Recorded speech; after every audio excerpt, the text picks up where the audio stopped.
कल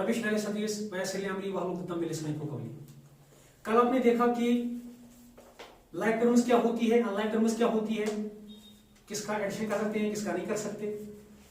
आज हम बढ़ते हैं अपनी पहली एक्सरसाइज 9.1 की तरफ।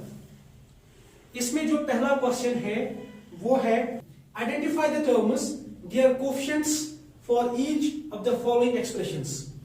इसका मतलब ये है कि आपके पास जो ये पार्ट्स दिए गए हैं इसमें पहले क्वेश्चन में, इन सारे पार्ट्स में आप टर्म्स को पहचानिए, हर किसी सवाल में टर्म को पहचानिए और टर्म पहचानने के बाद उसका कोएफिशिएंट लिखिए।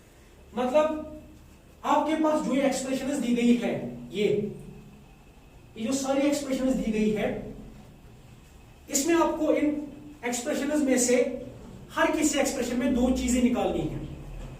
पहली चीज टर्म और दूसरी चीज कोएफिशिएंट। हर किसी एक्सप्रेशन में टर्म्स लिखनी है, कोएफिशिएंट लिखना है। आप एक काम क्या करेंगे कि आप एक ऐसा टेबल बनाएंगे, ठीक। ये टेबल में आप दो कॉलम्स बनाएंगे, पहले कॉलम में टर्म, दूसरे कॉलम में कोएफिशिएंट, ठीक। तो चलिए हम अपने पहले एक्सप्रेशन की तरफ बढ़ते हैं। पहली एक्सप्रेशन क्या है? ये 5xy z² माइनस 3zx। अब आप इसमें बताइए कि इसमें टर्म्स कितनी है। जी हां, दो टर्म्स है। तो पहले हमें उन दो टर्म्स को लिखना पड़ेगा। पहली कौन सी है? 5xy z²। दूसरी अलग लिखनी पड़ेगी, माइनस 3zy। इन दोनों टर्म्स का आपने उस कॉलम में कोएफिशिएंट लिखना है। यहां बताइए कोएफिशिएंट क्या है? x, y, z ये वेरिएबल्स है। वेरिएबल्स के साथ न्यूमेरिकल वैल्यू जो होती है वही कोएफिशिएंट होता है। ये 5 है। अब यहां बताइए ये z और y है। z और y वेरिएबल्स है, तो ये क्या है? कोएफिशिएंट। तो यहां कोएफिशिएंट -3 है। बस ऐसे ही करना है। उसके बाद चलते हैं नेक्स्ट एक्सप्रेशन की तरफ। दूसरा, ये थी पहली।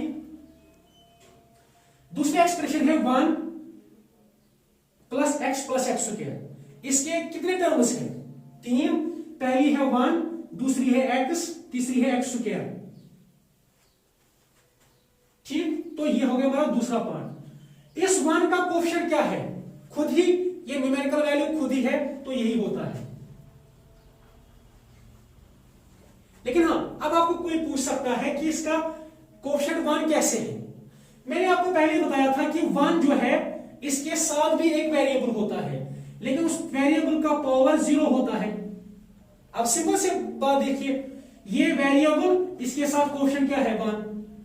तो अगर कोएफिशिएंट साथ कभी नहीं होगा, ये मतलब वेरिएबल साथ नहीं होगा, इसका मतलब यही कोएफिशिएंट होता है, ठीक। इसका कोएफिशिएंट क्या है? x का। मतलब इसके आगे न्यूमेरिकल वैल्यू क्या है? जी हां, जब कुछ नहीं होती है सामने तो उसका मतलब ही होता है कि 1 है, क्योंकि 1 हम ज्यादा लिखते नहीं है। इसका बताइए x का कोएफिशिएंट क्या है? इसके सामने कौन सा न्यूमेरिकल वैल्यू है? कोई नहीं, लेकिन 1 होता है। इसके बाद नेक्स्ट चलिए तीसरा पार्ट, 4x² y²। पहली टर्म। दूसरी टर्म कौन सी है? -4x² y² z²। तीसरी टर्म कौन सी है? z²। अब पहली टर्म का बताइए कोएफिशिएंट क्या है? Coefficient simply means numerical value. इसका न्यूमेरिकल वैल्यू क्या है? 4। तो कोएफिशिएंट 4। x² y² z² ये वेरिएबल्स है, इनके साथ न्यूमेरिकल वैल्यू -4 है, तो कोएफिशिएंट यही बनेगा। इसका कोएफिशिएंट क्या है? दिखता कुछ नहीं है, लेकिन इसके साथ 1 होता है। चलिए हम बढ़ते हैं अपनी फोर्थ एक्सप्रेशन की तरफ। इसमें सबसे पहली टर्म कौन सी है? 3। तो 3 का कोएफिशिएंट क्या होगा? 3 ही वापस। उसके बाद है -pq। इसका कोएफिशिएंट क्या होगा? इसके सामने है ही नहीं, लेकिन 1 होगा, और साथ में ये माइनस भी है, तो -1। तो माइनस जब भी होगा तो वो आप साथ लिखेंगे। अब आप बताएंगे प्लस क्यों नहीं लिखते हैं? प्लस भी लिखते हैं, लेकिन अब वो अंडरस्कोर होता है, इसके साथ प्लस है वो पता ही होता है। ये प्लस क्यू आर, इसके आगे क्या है? 1 लेकिन प्लस हम नहीं लिखते, वो पता ही है। उसके बाद माइनस RP, हाँ इसका कोएफिशिएंट बताइए। सिंपल सी, माइनस भी है और 1 भी है। ये हमारा फोर्थ एक्सप्रेशन हो गया। उसके बाद हमारा फिफ्थ एक्सप्रेशन है। फिफ्थ एक्सप्रेशन क्या है? x बाई 2 और दूसरा क्या है? y by 2 xy। यहां पहचानिए आप कोएफिशिएंट।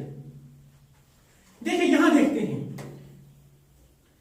यह है x by y, x by 2। Variable के साथ जो भी न्यूमेरिकल वैल्यू होती है वही कोएफिशिएंट होती है। अब आप बताइए एक चीज, x के सामने क्या है?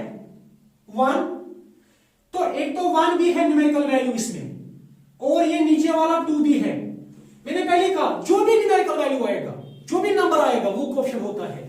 तो ये है वेरिएबल, इसके साथ कौन कौन सा नंबर है? 1 डिवाइड बाई 2, ये हो गया कोएफिशिएंट इसका।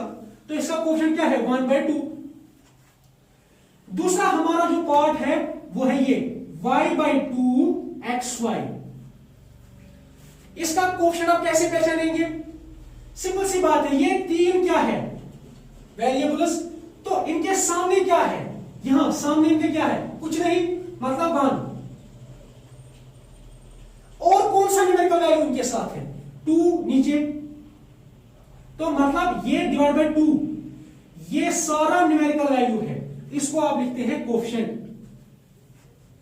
वेरिएबल आप अलग से रखिए, बाकी वहां जो न्यूमेरिकल वैल्यू जो भी बचता है वो होता है कोएफिशिएंट। यहां चलिए 6th पार्ट की तरफ। 0.3a। अब आप एक चीज बताइए, a क्या है? वेरिएबल, इसके साथ कौन सा नंबर है? जो कुछ भी होगा, वेरिएबल को छोड़कर जो कुछ भी होगा वो कोएफिशिएंट होता है। a को छोड़िए, वहां 0.3 है, वही कोएफिशिएंट है। अब उसके बाद माइनस 0.6ab, इसका कोएफिशिएंट क्या है? ये दोनों वेरिएबल्स है, तो न्यूमेरिकल वैल्यू क्या है? माइनस 0.6। तीसरी टर्म कौन सी है?